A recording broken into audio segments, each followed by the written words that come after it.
مولانا ابوالکلام آزاد رحمۃ اللہ علیہ کا میں مضمون پڑھ رہا تھا تو انہوں نے فرمایا، انہوں نے لکھا وہ خطابت اور قلم کے تو بادشاہ تھے، واقعی وہ ابوالکلام تھے۔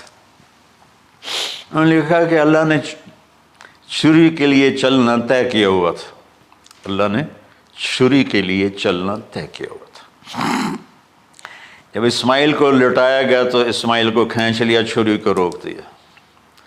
جب میرے نبی کے والد حضرت عبد المطلب جب زمزم کا کنواں کھود رہے تھے تو باپ بیٹا تھے، حارث اور عبد المطلب، تو تھک کر کے ایک دن کہنے لگے یا اللہ اگر تو مجھے 10 بیٹے دے گا نا تو میں ایک تیرے نام پہ قربان کروں گا۔ اللہ نے 15 دے دیے۔ جب وہ سارے جوان ہو گئے تو ان کو اکٹھا کیا، بچوں میں نے تو منت مانی تھی۔ تو انہوں نے کہا ابا جان آپ جس پہ ہاتھ رکھیں گے ہم تیار ہیں، کیا اطاعت ہے۔ تو کہنے لگے نہیں میں قرعہ ڈالوں گا، جو اس زمانے کا طریقہ تھا وہ تیروں کے ساتھ۔ تو حضرت عبداللہ کا قرعہ نکل آیا، حضرت عبداللہ سب سے زیادہ محبوب، تو انہوں نے ہاتھ پکڑا، چھرا اٹھایا۔ عمر بن عاص رضی اللہ عنہ کے والد عاص بن وائل ایک بہت بڑا کام کر گیا، وہ سامنے آ کے کھڑا ہو گیا، کہنے لگا یہ کام نہیں ہوگا۔ انہوں نے کہا یہ سردار کا بول ہے، کہا آگے بھی سردار کھڑا ہوا ہے، میں یہ ظلم نہیں ہونے دوں گا۔ سارے مکے والے اس کے ساتھ ہو گئے، عبد المطلب اکیلے رہ گئے۔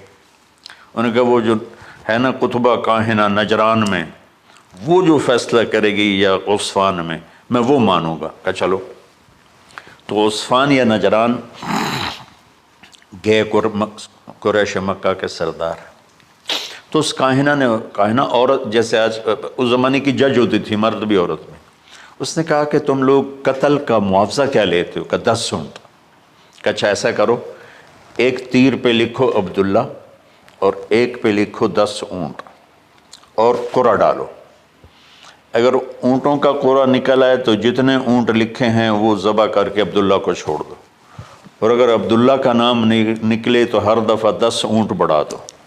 تو وہ سارے بڑے خوش ہو گئے۔ تو عبد المطلب نے احتیاطاً 100 اونٹ پہلے کھڑے کر لیے صفا کے ساتھ، اور حرم شریف میں اکٹھے ہو گئے، اور وہ جو تیروں سے کرتے تھے تو الانصاب غالباً اس کو کہتے ہیں، ایسا ہی ہے نا؟ ہاں۔ تو وہ 10 اونٹ عبداللہ، اس نے جو کوڑا اندازی میں والے نے جو پھینکا تو نکلا عبداللہ۔ تو وہ 10 اونٹ اس نے پہلے الگ کھڑے کیے تھے تو 20 کر دیے، پھر قرعہ ڈالا تو عبداللہ، پھر 10 اور کر کے 30 کر دیے، پھر قرعہ ڈالا تو عبداللہ، پھر 10 اور کی تو 40 ہو گئے، پھر قرعہ ڈالا تو عبداللہ تو وہ 50 ہو گئے، پھر قرعہ ڈالا تو عبداللہ تو وہ 60 ہو گئے۔ مکے والوں کی آنکھیں پھٹنے لگی، پسینے آنے لگے۔ پھر قرعہ ڈالا عبداللہ تو 70 ہو گئے، 80 ہو گئے، 90 جب ہوئے تو سب کی آنکھیں باہر نکل آئیں کہ اب پیچھے تو اونٹ ہی ختم ہو گئے۔ تو پھر قرعہ ڈالا 100 پر تو نکلا 100 اونٹ۔ تو سب نے نعرے لگائے، تو عبد المطلب کہنے لگے نہیں میں ایک دفعہ اور کروں گا، کیا تو پھر 100 اونٹ، پھر سب نے نعرے لگائے، کہا نہیں میں ایک دفعہ اور کروں گا، پھر کیا تو 100 اونٹ۔ تو پھر عبد المطلب نے حضرت عبداللہ کو آزاد کیا، 100 اونٹ خود ذبح کیے۔ تو ابوالکلام آزاد رحمۃ اللہ علیہ فرماتے ہیں دوسری دفعہ وہ چھری چلنے لگی حضرت عبداللہ پر، تو پھر فرمایا کہ اللہ نے اسماعیل کو نکالا، عبداللہ کو نکالا، لیکن چھری نے چلنا تھا۔ جب حسین کی باری آئی تو اللہ نے چھری کو کہا چلو، اور وہ کاٹتے چلی گئی کہ جرم ہو لکی میرے نبی کی ساری نسل ذبح ہو گئی۔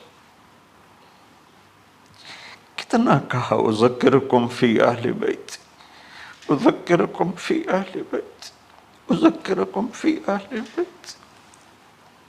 صرف 60 سال بعد امت نے نواسے سمیت 72 انسان ذبح کر دی، ان کے جنازے بھی نہ پڑھنے تھے۔ اقبال نے کہا تھا نا، قتل حسین اصل میں مرگ یزید ہے، اسلام زندہ ہوتا ہے ہر کربلا کے بعد۔ اللہ سے محبت کرو، اللہ کے نبی سے محبت کرو، اللہ کے نبی کے گھرانے سے محبت کرو، اللہ کے نبی کے صحابہ سے محبت کرو، اللہ کے نیک بندوں سے محبت کرو۔